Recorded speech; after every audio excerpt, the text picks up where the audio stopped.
This is the Construction Leading Edge podcast from constructionleadingedge.com and constructionbusinessaccelerator.com. My name is Todd DeWald.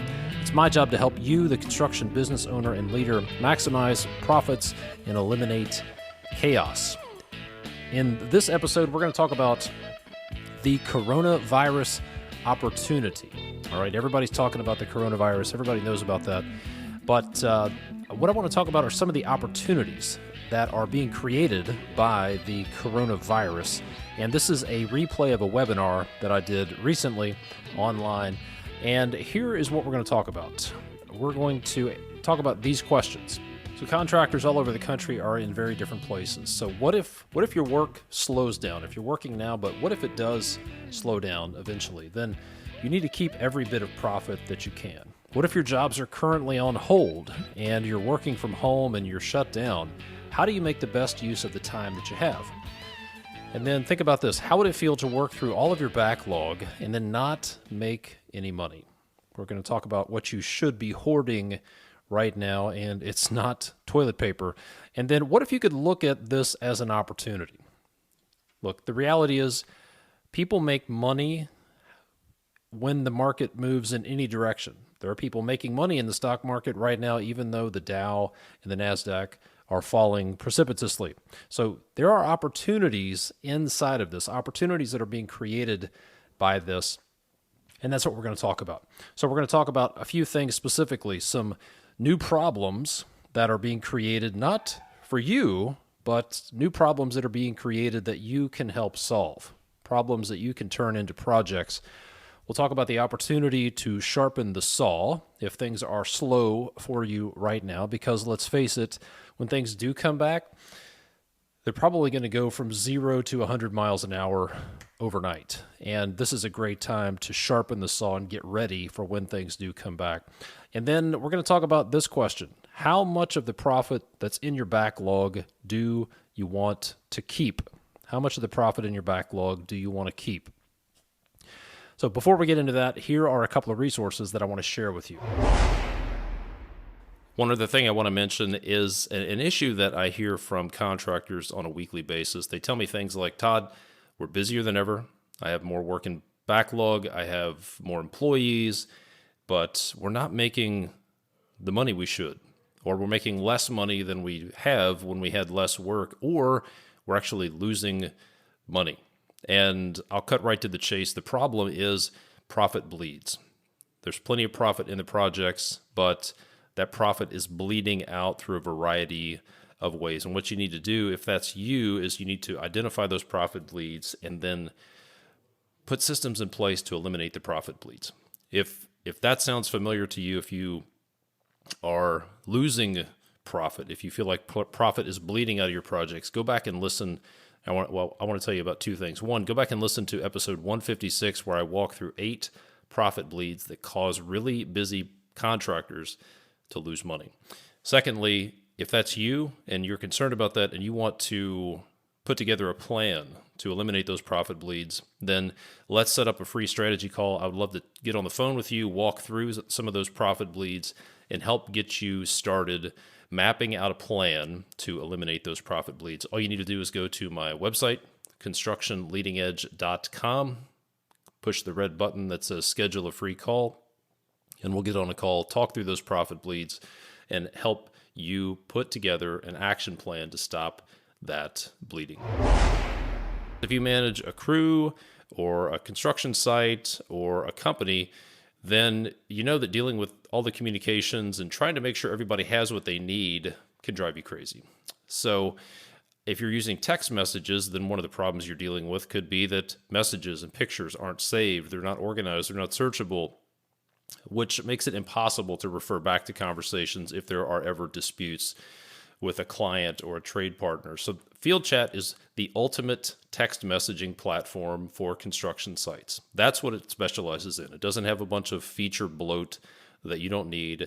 It is a text messaging platform specifically designed for construction sites. It eliminates what I call the Bermuda Triangle of information, where information goes from the field to the office to the client, and it just disappears. It also integrates with several of the big platforms like PlanGrid and Procore. And here's what it means to you.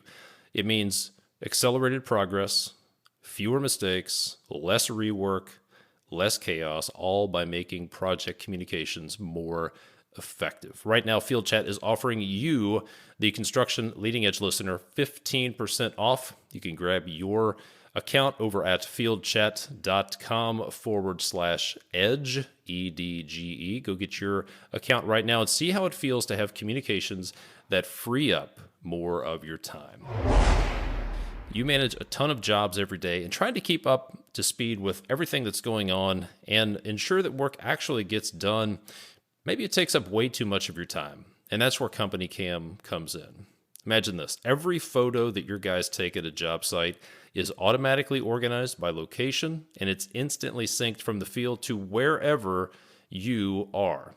So that now you'll know exactly what's happening across your company. You'll be able to communicate more effectively, and you'll be able to cover your butt from future claims. Document your jobs, communicate with your crews, and protect your company, all with Company Cam. It's the only app that every contractor needs. Right now, you can claim your 14-day free trial, plus get 50% off your first 2 months over at companycam.com/CLE.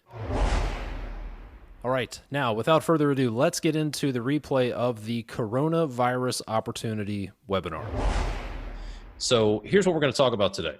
If I do my job, that's a big if, we're going to cover several things. So let me ask you some questions. What if there are some opportunities in the middle of this coronavirus chaos that you can and should be capitalizing on? If your projects are on hold, what should you be doing right now so that you're not behind the competition when things open up again? How can you keep all the profits that's in your backlog by eliminating profit bleeds? While other contractors are idle or even paralyzed, maybe curled up in the fetal position in the corner, what can you do to strengthen your company and your position in the marketplace? Those are good questions, right? So the big question is, how can you look at this chaos, look at the coronavirus chaos as an opportunity? What are the seeds of opportunity in this adversity? So here's what you're going to get. If I do my job, then here's what you're going to get out of this. You're going to see how you can create projects by pointing out problems instead of asking about them. Because right now, your potential clients, maybe your existing clients or prospects, they have problems and they're not even really aware of them yet. They haven't turned them into projects yet. So how can you point out problems and create work for yourself? This is one opportunity. We'll talk about 5 opportunities that commercial contractors could and should be moving on right now that have been created by this coronavirus chaos. 6 specific opportunities that I see for residential contractors and remodelers. And then if your projects are shut down, if you're quarantined and you can't work, then there are 3 things that you could be doing right now to help position you to come back strong when the gates do open up. All right, this is really the decision you have to make. Are you going to be ready to go when the gates open back up, or are you going to take a wait and see approach, right? And if you want to be ready and you want to be ahead of the competition when things come back, there are a few things you can do. And then I'll ask you this question. You have work in backlog. How much of that profit that's in your backlog do you want to keep? How much of the profit that's in your backlog do you want to keep? The answer is all of it, right? So we'll talk about 2. We'll probably only have time to get into 2 crucial systems that will eliminate some of your biggest profit bleeds to make sure that you can hoard the profits that are in your backlog right now. All right, so let's jump into this. Let's talk about some of the opportunities. All right, there are three buckets here that I've put up on the board on this paper behind me. So we're going to talk about the opportunities. There are some new. Let's start with this one. This coronavirus chaos has created new opportunities through new problems, and your current customers and maybe even your prospects, people around you, they have new problems. They're facing a new set of problems that did not exist last week, 2 weeks ago, and they haven't turned them into a request for proposal yet. They haven't thought about putting a solution together, and you have an opportunity to create projects by pointing out some problems. So let's talk about some of these specific problems that your prospects are having. So if you are a commercial contractor, if you're a B2B, business to business, there are several. I want to talk about a few specific opportunities that this has created. Number one, if you've noticed in the news, Amazon is hiring 100,000 people. All right. So you may think, well, so what? Amazon's going to hire 100,000 people. Well, what do those 100,000 employees need? What does Amazon need to do to be able to support 100,000 new employees? Those people need a place to park, right? They need locker rooms. They need fitness centers. They need restrooms. They need offices. They need cubicles reconfigured. There are all sorts of facility related things that need to happen to support 100,000 people. And that's just Amazon.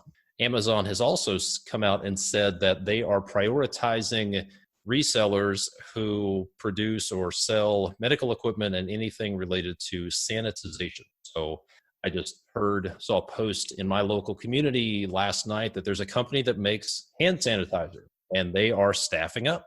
And every time a company has to staff up, they have facility related needs. All right. So that's a new problem. So imagine that you are a construction manager for Amazon and suddenly you're told, hey, you have this massive influx of employees coming in. You have to solve this problem.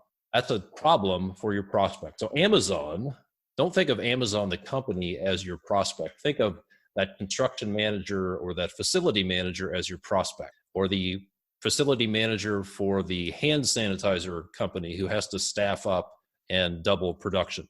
They have facility related issues that need to be solved. Also, I just saw this. I'm in the Kentucky area, and Kroger is one of the largest grocery store chains in our area. And Kroger came out and said, we're going to hire 10,000 people and we're going to completely revamp a lot of the departments in our stores. Coronavirus pandemic is changing the way grocery stores operate. So they're changing their meat counter and their seafood counter.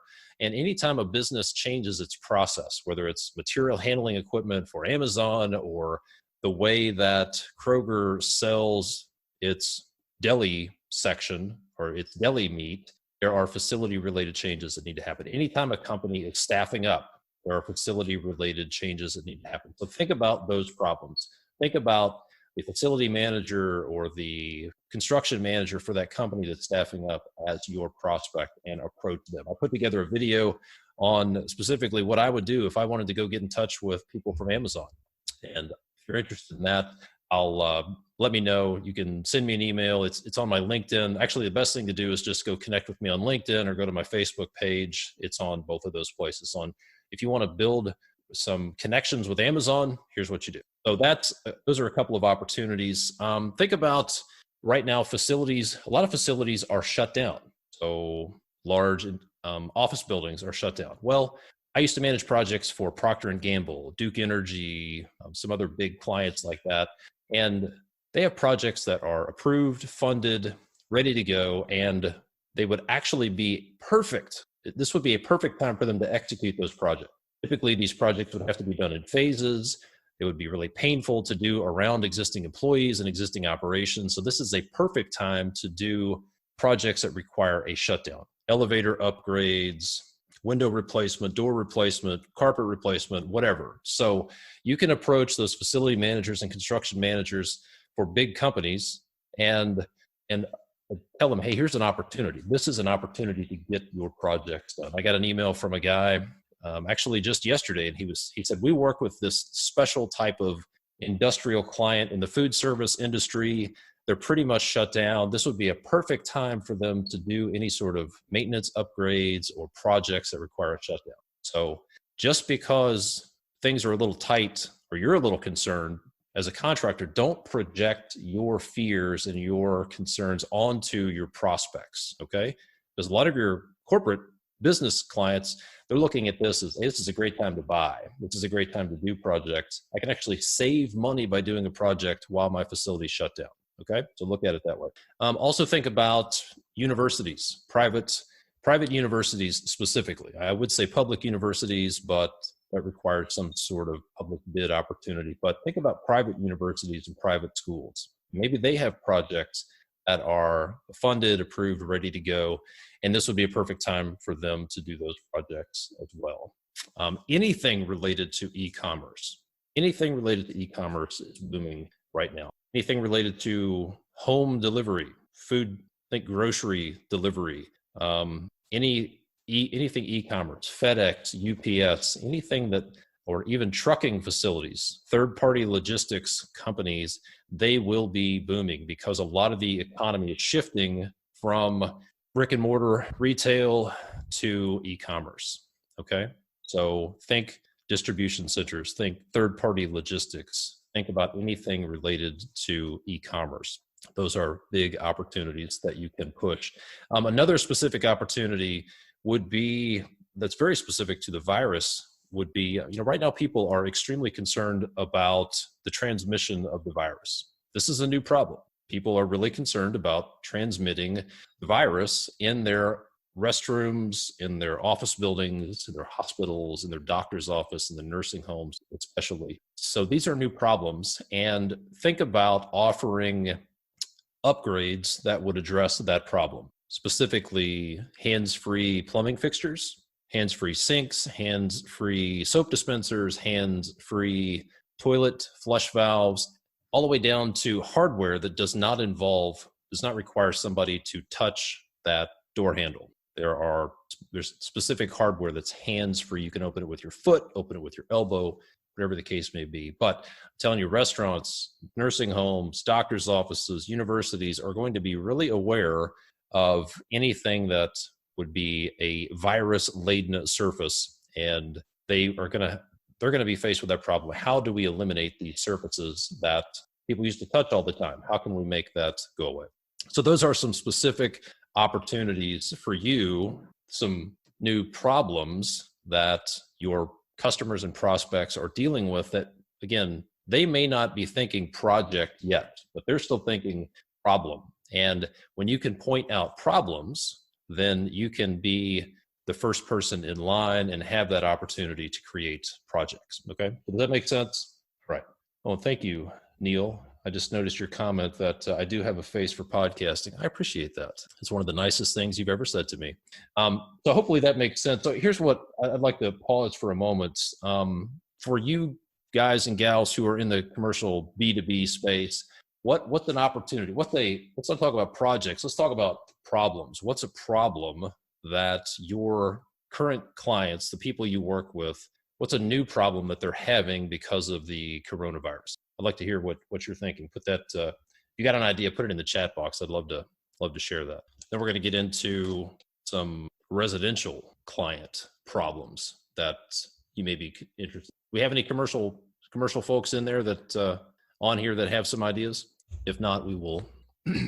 Yeah, City Hall shut down. Existing permit reviews are being held. Possible job site shutdowns due to illness. Yeah, John's got a good idea. Look at repurposing demo crews to do office sanitizing. That's a sector of the industry that is really understaffed right now. Cleaning, sanitizing, definitely. Backup power. That's a great one. Putting in backup utilities. One of the things, I'll talk about a couple of things in the residential problem section that could apply to businesses as well. Vincent is shifting his crews to disinfecting in New York City. Chillers and boilers. It's a good idea, Elliot. This is a perfect time to do big utility shutdowns or maintenance projects. Off-site workforce. Here's one. Here's something to think about. If you're in an area where you have to shelter in place and you're in quarantine, is there an opportunity for temporary housing for some projects? Maybe it's modular homes, RVs, campers, set up on the project to deal with that. Maybe there are people, maybe you could provide that service, help them set up temporary housing for their projects. I don't know. Again, people are facing new problems and they don't have solutions yet. All right, good stuff. All right, so let's talk about homeowners. All right, those are just a few of the opportunities that have been created for your business clients, but homeowners. So let's think problems. All right. Some of the new problems that we're facing right now include restaurants are closed, bars are closed. That's a problem. What are some solutions that remodeling contractors or people that work with residential clients what could you provide to solve that problem, right? Again, these people may not be thinking about a solution, but they have a problem. So what you want to do is think, okay, they can't go to restaurants, they can't go to bars. That means, what does that mean? Well, they're at home, they're cooking more than ever. Suddenly they have to stockpile more food than they ever have before. Apparently people are stockpiling food like crazy. So maybe they'll want to upgrade their kitchen because they're actually spending 5 times as much time in their kitchen as before. Or, hey, the weather's getting nicer. I can't go to a bar and drink beer and I can't drink expensive scotch and smoke cigars with my buddies. So I have to do that. And I can't do it at a bar. So I need to build out my patio. I need to build an outdoor kitchen. We're going to party, but we can't do it at a restaurant or a bar. So we're going to have to make some upgrades to our home so that we can do the things. So here's the thing. I mentioned projecting your fears and concerns onto your prospects. Not everybody is concerned about this. Not everybody is concerned about this. There are people who are actually, I've heard from people who are spending millions of dollars on their home and they're actually giddy about this because they're thinking, yes, prices are going to come down. I'm going to be able to get my home done faster and I'm going to get more house for the money. Just like when the stock market goes down, there are people that make money. There are people who are happy about this. They're seeing this as an opportunity. There's a lot of people on the sidelines, especially in the commercial side, who have been thinking, you know what? Prices are just too high. We're just going to wait. We're going to postpone that project until things cool off a little bit. Similarly, there are people, residential clients, who aren't concerned about this financially, and they want to enjoy their house. So they want to solve these new problems they have, and they're going to spend money. So restaurants are closed. That's a new problem, which could mean kitchen upgrades, could mean outdoor living spaces, etc. People are working, think about this combination. People are working from home for the first time ever, and all of their kids are home for an extended period of time, maybe weeks. People are thinking, I'm going to be working from home maybe for 8 to 12 weeks, who knows? And my kids are going to be here. We're going to have to make some upgrades. So think home office, think more space for the kids, think finishing out the basement, creating some kind of space so you can have social distancing, family distancing from your kids. These are new problems that people are facing that could create opportunities for you. Here's a big one. This is one that I'm dealing with right now, and maybe you are too. The gym is closed. The local fitness facilities are all closed. So people are concerned. I don't want to get fat. I don't want to pick up weight. I don't want to get unhealthy. I don't want to lose momentum. So that's a new problem. And what do you think they might do? Maybe they're thinking of converting a bedroom or a basement or their garage into a home gym. So what can you do? Here's an idea. What if you partnered up with a local fitness equipment supplier and offered a turnkey design build home gym package where you convert a bedroom or a basement or a garage into a fitness center? You have all the specs and the layout for the equipment, and then you could even provide the equipment. You could buy the equipment, buy it from the fitness equipment supplier, mark it up, install it, even provide financing, hook up with a company like Acorn Finance, which is one of the best financing options out there for home improvement and remodeling contractors, and solve this new problem by offering a turnkey solution. I think that's going to be huge. There are hundreds of thousands of people in the country right now who are thinking, I don't want to get fat. Summer's coming up and my gym's closed. What am I going to do? There's a very specific opportunity. That's one you get to take and run with. Let's talk about food shortage. I was in a grocery store last night and I cannot believe how many things people are hoarding, and all that food's going somewhere. There aren't more people. They're not eating more, but they're storing more food. So they are suddenly consumed with this idea of hoarding things like toilet paper, which I don't quite understand, but that means they need more space. They need expanded pantries. They need perhaps to put in another freezer or a refrigerator. They need better organization of the pantry that they have. They need more space. They need freezer space, bigger freezer space, more freezer space, whatever the case may be. That's a problem that you can potentially solve. a lot of people are scared right now.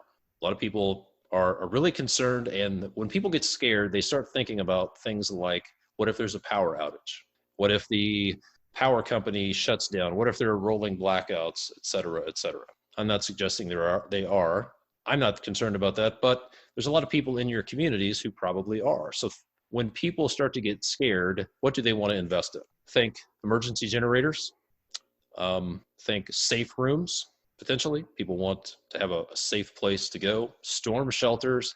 I don't know, but when people get scared, then they want to make upgrades. And there could be people who would be interested in installing an emergency generator or backup generator at their home and even at their business. If your business is shut down right now, this is a good time to think business continuity. What if my business shuts down? What if my business is shut down for a couple of days because of an ice storm or a power outage, et cetera? But this is a specific opportunity to think. People are scared.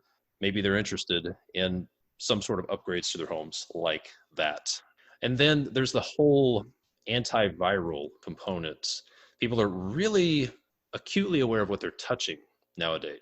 So think about, one upgrade might be to install commercial toilet paper dispensers, since there seems to be a shortage of residential toilet paper. I don't know. But think hands-free fixtures. People are really concerned about that. Think water purification. Think installing air purification upgrades to HVAC systems.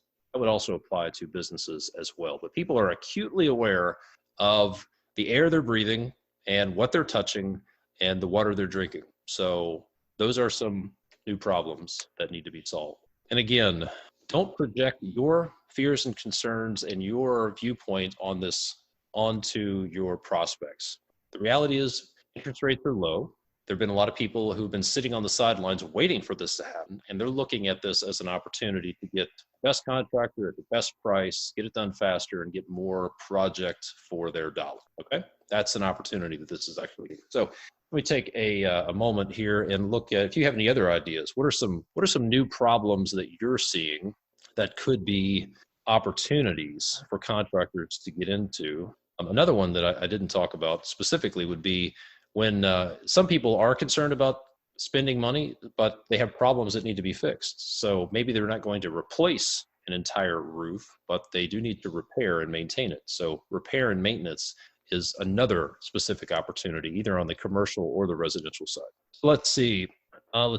Tracy said, with school closures, we started working in the schools that typically wouldn't start until summer and would have extremely short schedule durations. Perfect. This is an opportunity to accelerate projects, go to your clients and say, hey, you're shut down. This is a great time to get this project done. Yes, this is a great one. Janet said, it's not really related to food, but I think people are looking for places in the home to work from. So this is great. Design and construction of home offices with soundproofing for phone calls. Definitely. Those are problems. People are on Zoom calls like this, or they're on conference calls, and the dog, the bird, the kids are just outside, and that's a new problem. They're annoyed by all the background noise. Definitely, that's good. Lauren said, right now people are frozen with fear. They don't want to spend money or upgrade quite yet, potentially, because they're still processing. But after a week or two at home and accepting the changes, they're going to want someone to solve these problems. Definitely. These problems aren't going away, all right? And if you think about what you do at the most basic level, you solve problems for your customers. So these problems aren't going away. And when the problems become painful enough, then they're going to be much more likely to pull the trigger. And one opportunity for you to think about this. How can I distance myself from the competition during this time? How can I create more perceived value in the mind of my prospect during this time? So this could be as simple as talking about how you keep your job sites clean. Maybe you're already doing it. Maybe you just need to talk about it. But it might be, when we work in your home, this is what we do. Maybe you upgrade the cleanliness of your jobs, or just talk about it more. It's not going to be business as usual. If there are people who are waiting on the sidelines, working in someone's home, working in someone's business is going to be different. And the sooner that you jump on board with that and get out in front of the pack, the more you're going to distance yourself from that pack. Okay, all right. So those are some of these specific opportunities, some of the new problems that the coronavirus has created for contractors. So hopefully that makes sense to you, but I would really encourage you to think about, look at this through the lens of what are the new problems that are being created, and then how can you solve those problems. Actually, when you think about it this from a marketing standpoint, here's what I've learned. When you talk about a problem and when you can articulate a problem to someone so clearly and that it feels like you're inside their head, they will assume you have the solution. So don't feel like your marketing has to come up with solutions. Really, good marketing talks about problems. So you just want to talk about problems. Think about that from a marketing standpoint. Laura has a good one as well. Similar to work from home spaces with school closures, we'll need good space for our kids' learning. So people are thinking, how can I set up an area for my kids? I have 4 kids. They're a little bit older, but if my kids were younger, it would be a little chaotic. I would have some problems to solve. How do I keep my kids occupied while I'm in my soundproof home office taking conference calls and they're still doing all of their distance learning stuff? Okay, so now let's talk about another type of opportunity. What if you could get in a better position during this chaos? While other contractors, while your competitors are either idle, just not doing anything, or maybe paralyzed or looking at shutting their doors, what if you could be capitalizing on this opportunity? What if you could actually capitalize on this, and while your competition has stalled out, you're continuing to move forward? What if you could do that? Maybe things are a little slower for you. Maybe they're shut down. What can you do to sharpen the saw right now? Somebody back in history, Abe Lincoln, Ben Franklin, somebody said, if I had 6 hours to cut down a tree, I would spend 4 hours sharpening my saw or sharpening my axe. So you may find yourself having more time suddenly on your hands than you did before. You still have some problems to solve in the future. You still have some trees to cut down, so to speak, in the future. This is a great time to sharpen the saw.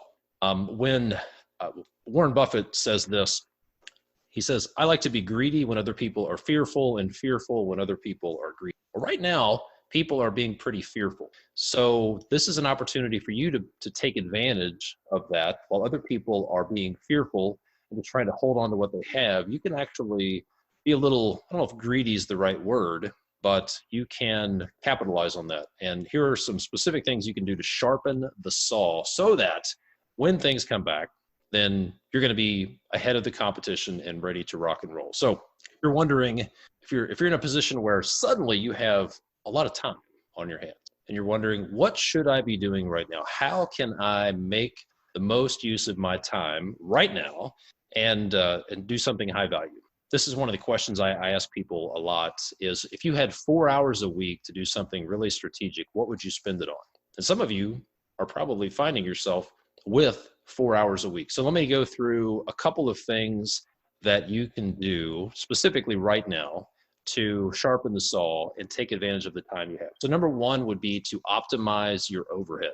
This is a great time to look at your overhead expenses. I'm not talking about cutting people. I'm talking about optimizing your overhead, looking at your overhead expenses and optimizing them. So a few specific things to do would be to audit your workman's comp and general liability policies. There are companies out there who will audit your workman's comp policies and your payments going back in time, and they'll help you get a refund for any overpayments you've made. Do you believe that? You hand over your documents to them, and then they'll do all the work. They take a small percentage of that for their efforts, and then you get a refund check. I can't think of a better time to audit your workman's comp claims or your workman's comp premiums, not just claims, but the premiums you've paid, and to get a refund right now. What if you could get a check for $5,000 back or more, or 10 grand of money that you overpaid over the past several years? So that is a great thing to do right now. It's also a good time to shop your insurance policies. If your renewals are coming up anytime in the next few months, this is a good time to take it out and shop your insurance and workman's comp policies. Make sure you've got the right coverage. Make sure you're not overpaying. I've talked to a lot of people who just had their insurance guy, and they just trusted that their guy was getting them the best rates, and it wasn't the case. So now's a great time to shop your insurance policies. Take it out to bid, just like you would to a subcontractor or a supplier, and really scrub that. There are there are actually 2 specific podcast episodes where I talked about. In one episode, it was all about workman's comp. In one episode, it was all about insurance. Go find those episodes, listen to them, contact those guys. One of the guys was Jeff Heat, and I can't think of the other guy's name right now, but go back and listen to those podcast episodes, and they give some great advice on questions you should ask your insurance agent, how to take your policies out to the market to get the best rates. But if you're overpaying for insurance, now's a good time to figure that out and right size or optimize your insurance. This is also a good time to refinance. If you have equipment loans or vehicle loans, lines of credit, it's a good time to refinance those things. Rates have dropped, and this is a good time to go out and refinance the loans that you have. What's the worst they can do is say no.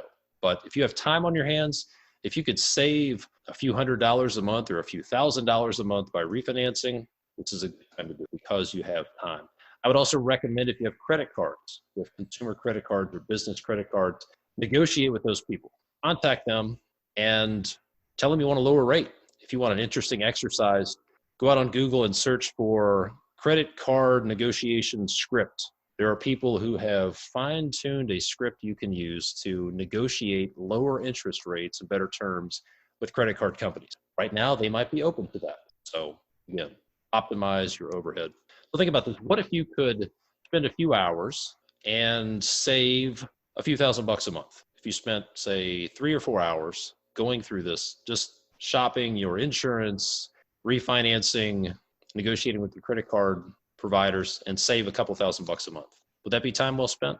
This might be a good time to go back and talk to your landlord as well. If you're renting space, this might be a good time to negotiate a new lease rate as well, right? If your renewal is coming up soon, perhaps you could lock in a longer lease term for a lower rate, save yourself some money. You're going to be in business for a while, right? Maybe the landlord's a little fearful. This is a good time to take Warren Buffett's advice, be greedy, while other people are fearful. Get yourself a better position. Then when it comes to sharpening the saw, this is a great time to train your people while things are a little slow.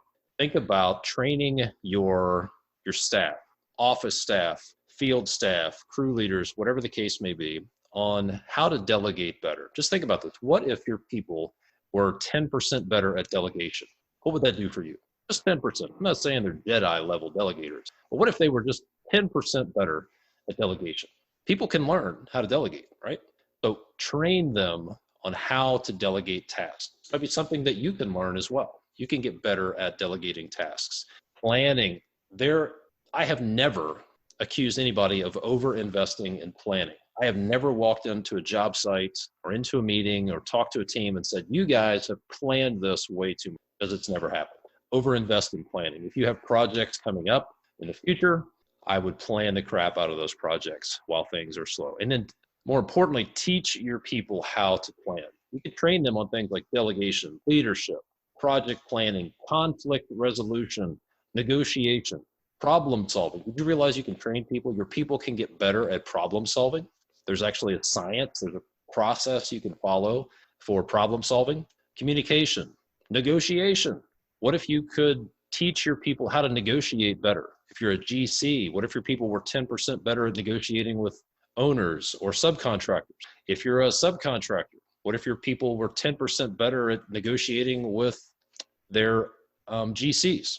All right, scheduling, project scheduling. So this is the opportunity to sharpen the saw. If you have people that you want to keep busy, if they're on payroll, then this is a great time for them to train and sharpen the saw, get better at their skill, so that when the gates open back up, they are better. That's why this coronavirus chaos is an opportunity to sharpen the saw. So the next one is the third bucket of opportunities. I'll lead in with this question that I've already asked. Assuming you have work in backlog and maybe you're working through it, maybe it's stopped, whatever the case may be. If you have projects under contract, hopefully you have profit in those contracts. Here's my question. How much of that profit do you want to keep? How much of that profit that's in your backlog do you want to keep? All of it, right? You want to keep 100% of it. So I think a lot of people are looking at profits in their backlog. Very similarly to the way they're looking at toilet paper. 2 weeks ago, I was not concerned about running out of toilet paper. All right. I knew there would be plenty more available. Every time I walked past that section, there was an abundance. And maybe a lot of you for the past couple of years have been so busy that you're thinking, well, if we don't make money on this project, there's always another one coming right behind it. There's another one. There's more projects. But here's the reality. What if reality is things could slow down?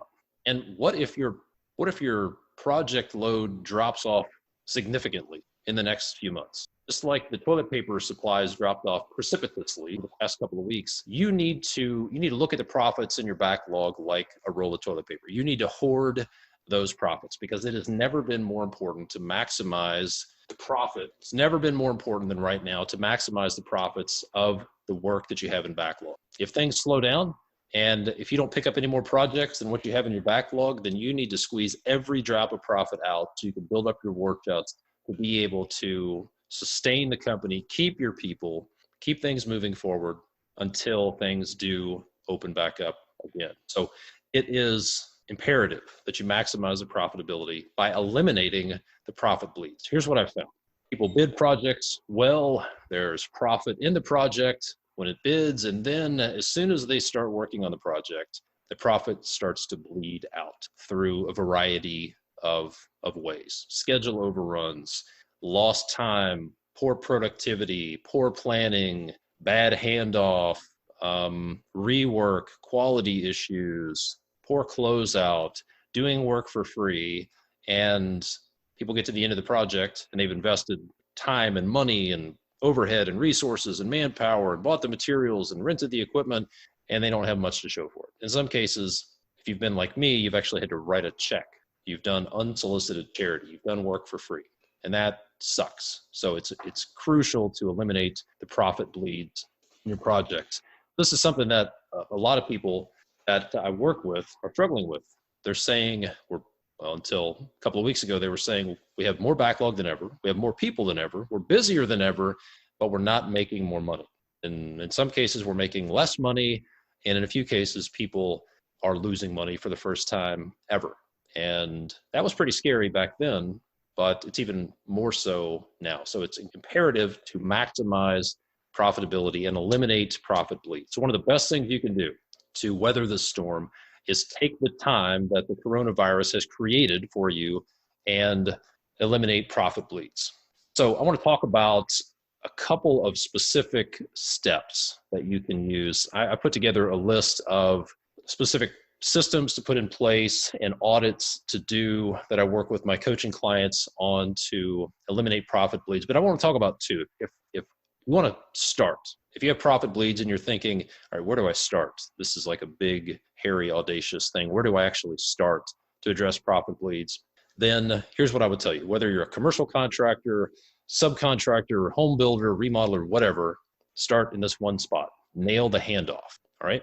I have traveled to Nebraska, Orlando, South Dakota. I've managed projects in Toronto, Arkansas, Kentucky, Cincinnati, and the biggest root cause of profit bleeds is the handoff from sales to project management, from the office to the field, from fabrication to installation. Anytime a project is handed off from one person or one group to another, things fall through the cracks and information gets lost, and that results in lost productivity, frustration, rework, all of which are profit bleeds. That's why I say if somebody asks me, where do I start to eliminate profit bleeds? I tell them, nail the handoff.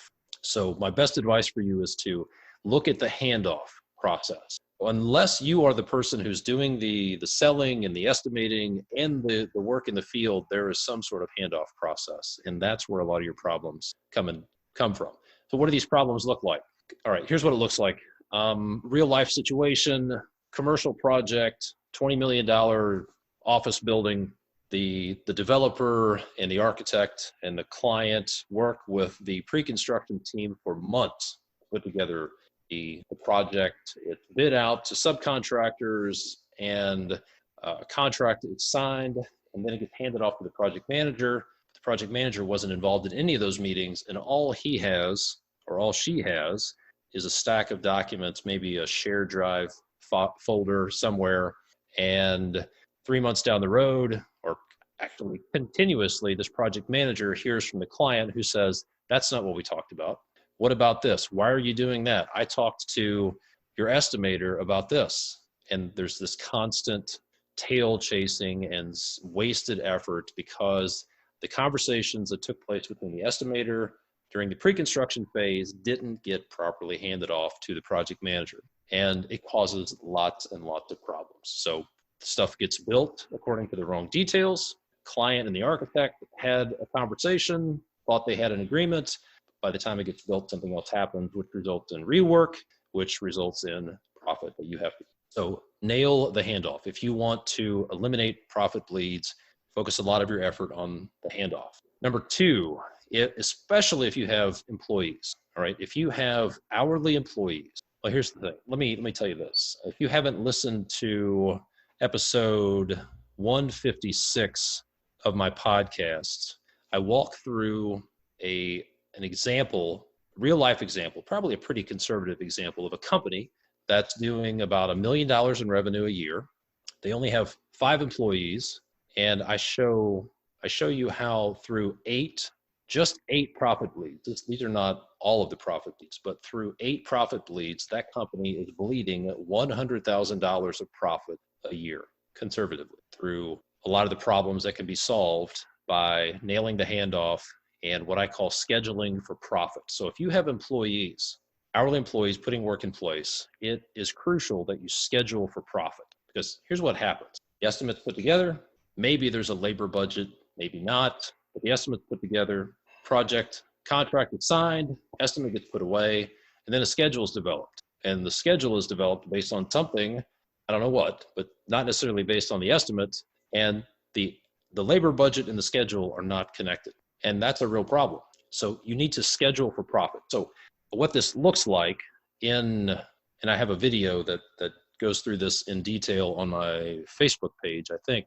Develop a labor budget when you bid the project. Develop a labor budget, how many hours for each activity, and then develop a schedule or a labor budget for hours. How many hours, man hours, crew hours, whatever you have for each activity, and then turn that into a schedule. Turn that into a 2-week schedule, and then turn it into a daily execution plan. And when you follow that process that I call scheduling for profit, it virtually guarantees that you're going to be profitable. It gives you puts you in a much better position to be profitable than the alternative. It's very simple. This is not complicated math. I even have an Excel spreadsheet and a template you can use. But schedule for profit. You need to have a plan that puts you in a position to be profitable. I can tell you, I did this. Guy where I learned a lot of this stuff from was the guy brought me in to run his company several years ago, and it was a financial disaster. Cash flow was a mess. It was not profitable. A lot of things were wrong, and I figured out that he was bleeding profit. He had great contracts, but the profit was bleeding out because of a lot of these problems. So I started scheduling for profit and put some systems in place and grew that company from 12 or 15 employees up to 50 employees, from $3 or $4 million in revenue, not profitable, up to $11 million in revenue in about 3 years. So it can be done, and it is very possible. It's not black magic. It just requires some work. I'm not saying it's easy, but it's fairly simple stuff you can put in place and implementation. So if you want to maximize the profits, if you want to hoard profits like people are hoarding toilet paper these days, then start by nailing the handoff and scheduling for profit. Okay. I appreciate that. Neil put a comment. I'll let you read that because it sounds a little. I'm not sure what the word is. It would not be humble of me to read that comment. But Neil is a coaching client of mine. Left a nice comment in the chat box. All right. So hopefully that helps. Hopefully I did my job. Hopefully I brought some value, and we talked about. Hopefully you got some real new problems, whether you're working with businesses or residential clients, that you can now address. Hopefully you've gotten some ideas for sharpening the saw, optimizing overhead, training yourself, training your people. Hopefully you've gotten a couple of ideas on how can I hoard the profits in my backlog by sharpening the saw, or rather by scheduling for profits and by nailing the handoff. So maybe wondering, all right, this is great, but this is great, but where do I go from here? So if you want more information like this, if you want some tools and training on how can I talk to my clients, how can I sell more work, or how do I sharpen the saw, how do I get better at leadership, delegation, how do I systematize my business, how can I, what else did we talk about? How do I train my people to be better at negotiation? Where can I get some training on negotiation, leadership, delegation, conflict resolution for myself, for my people? And if you want tools on how you can maximize profits, then I've got a couple of things that I want to share with you, and I'll give you a couple of links that you can go to. Really two specific things I want to share with you. First is my Construction Business Accelerator program. It's an online program, and it has one of the best things that's in there. There's a lot of different training content, Excel spreadsheet, but is the revenue maximizer. And it's a program that's going to help you maximize profits. It's been a game changer for a lot of the people who have used it. People have said, now I have hope. They've gone through the revenue maximizer. And there's a guy named Thomas Andrews, who's a client of mine. He was on the podcast, and he said, before going through this revenue maximizer, I wanted to quit. I wanted to shut my business down and go work for somebody else. And he went through it, and he said, now I have hope. He could see, he knew where he wanted to go, but going through this process helped him see how to get. So that's one of the best things I can give you is the revenue maximizer. People have paid $2,000 just for the revenue maximizer. Okay. It's worth every penny, and people have gladly paid for that. But I want to give you the revenue maximizer. I want to give you basically everything that's in the Construction Business Accelerator. I want to make it available, and what I want to do is give you access to that Construction Business Accelerator for 7 days, not for $2,000, not for $200, but actually for $1.99. All right, I've got a 7-day trial where you can get into that Construction Business Accelerator, have full access to everything that's in there: revenue maximizer, leadership training, the contractor sales accelerator. There's one module with it's called the Crew Productivity Booster. That is huge. So there's too much stuff to go into. What I'm going to do is put a link in the chat box in just a moment where you can grab a 7-day trial of the Construction Business Accelerator for $1.99. And then after that, it's only $49 a month after the trial is over. And if you're like, you know what, this is not worth $49 a month. If you go through it and you look at it and you say, this is not worth $49 a month, you just let me know and I'll cancel your trial and you won't get charged. So if it's worth $2 to get just a little bit of the stuff we talked about, if you think that might be worthwhile, then I'll put a link up in just a moment where you can get a 7-day trial of that. And there are some folks in here who are in the Construction Business Accelerator. And then a couple of my coaching clients, a few of my coaching clients are on here as well. So the other thing I want to talk to you about is if you're like, this is great, but online stuff, I need specific one-on-one help right now to maximize profitability. I need to squeeze the bleed out. I need a customized program, step-by-step program to follow to hoard the profits that are in my backlog. Then the next step, if that's you, would be, let's get on a phone call and we can talk about where you're at. I can help you map out a plan to do that, identify some of the biggest profit bleeds you're dealing with. And I'll talk to you about if it makes sense to join my one-on-one coaching program, where I'll work with you one-on-one to help you walk through that, put a series of systems in place and go through a series of audits so that you can keep all of the profits that are in your backlog. That's what I want to help you with. So let me put a couple of links in the chat box for that. Let's see. So a couple of comments here, a couple of self-serving comments that other people have put in here. Let's see. Neil is a longtime client of mine, says, hire Todd as an executive construction coach. I did this 2 years ago.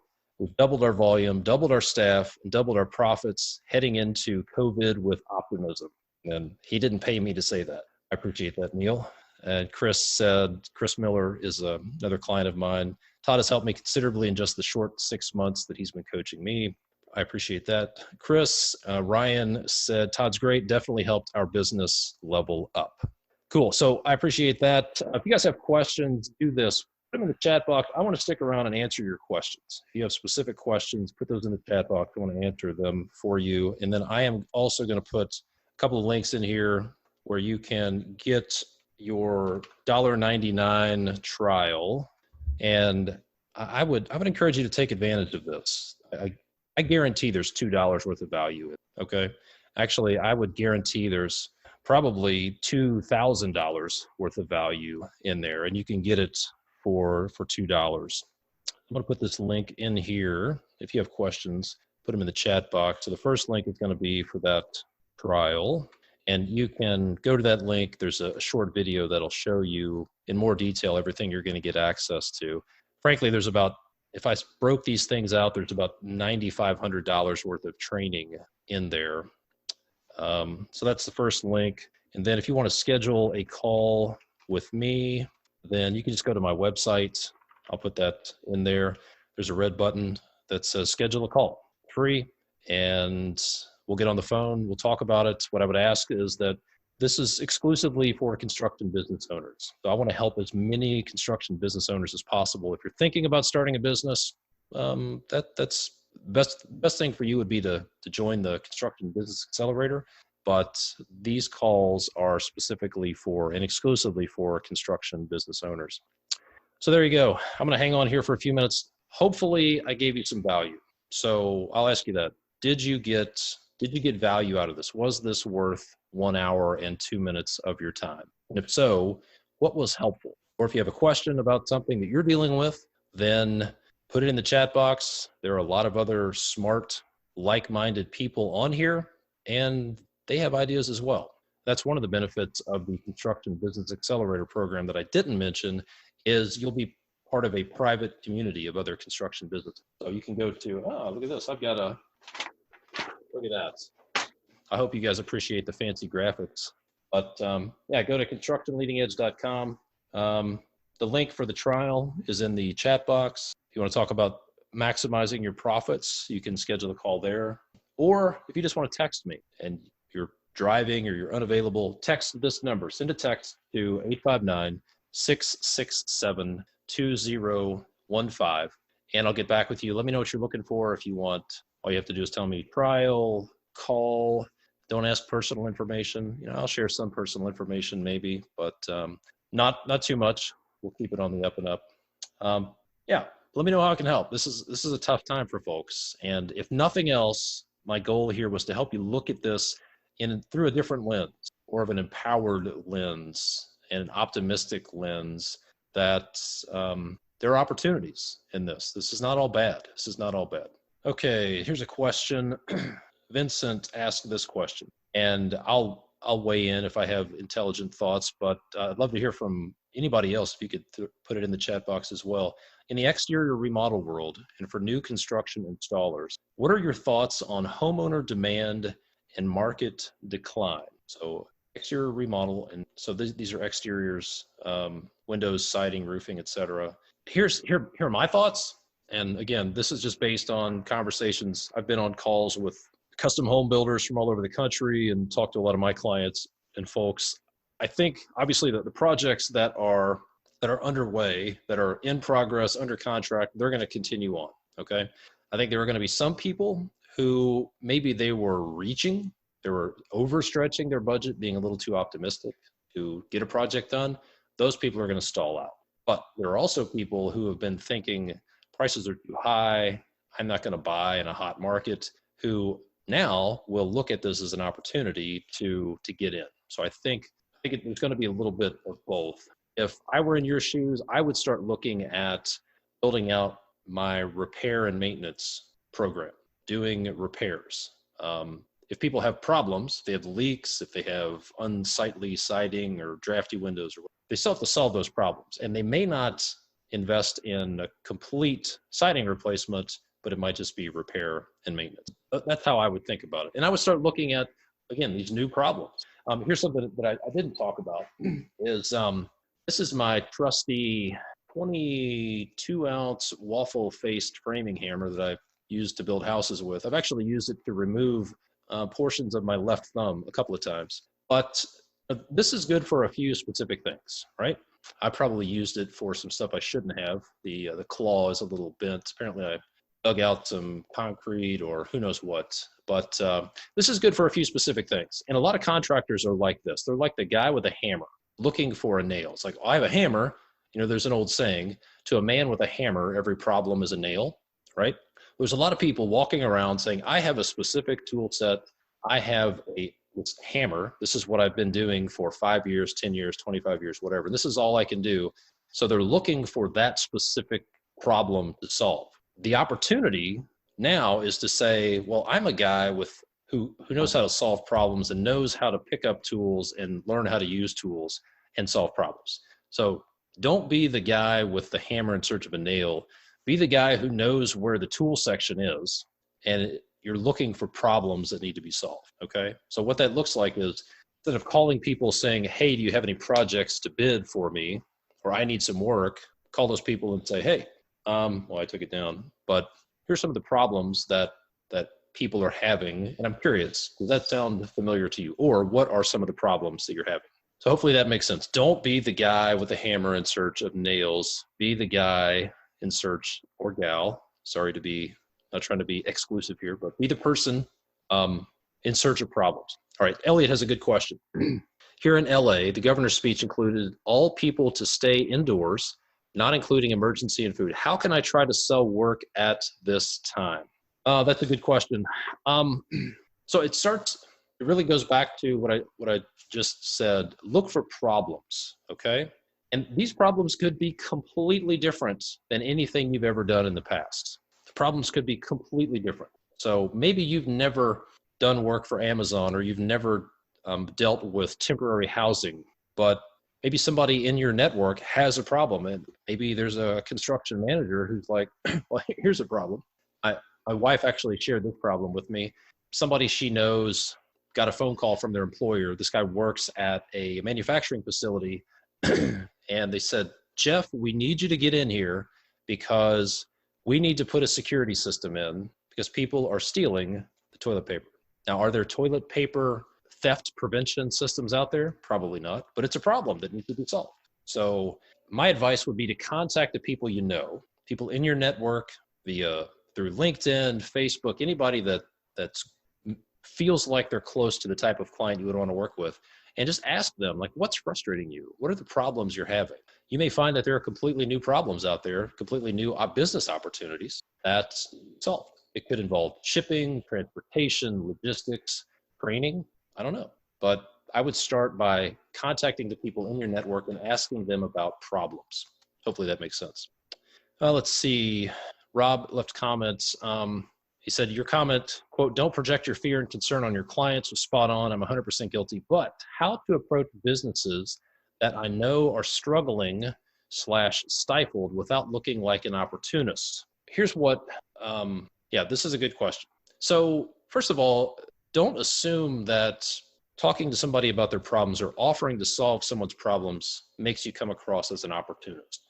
Right?